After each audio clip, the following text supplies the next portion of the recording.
آج کا مرض سائنس ہے، آج دنیا کا مرض ٹیکنالوجی ہے۔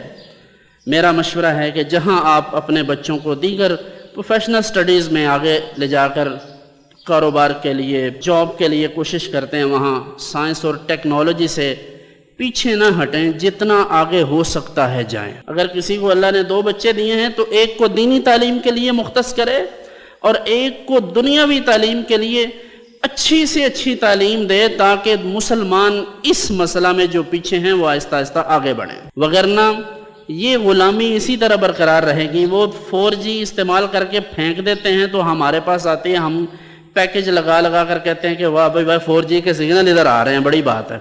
اگلے 6G پہ پہنچ جاتے ہیں۔ اس لیے صرف یہودیوں کو، عیسائیوں کو گالیاں دے کر ہم کچھ بھی کرنے والے نہیں۔ کامیابی اس میں ہے، تعلیم حاصل کیجئے، علم دین حاصل کیجئے، اور جہاں ممکن ہو دنیاوی تعلیم حاصل کیجئے۔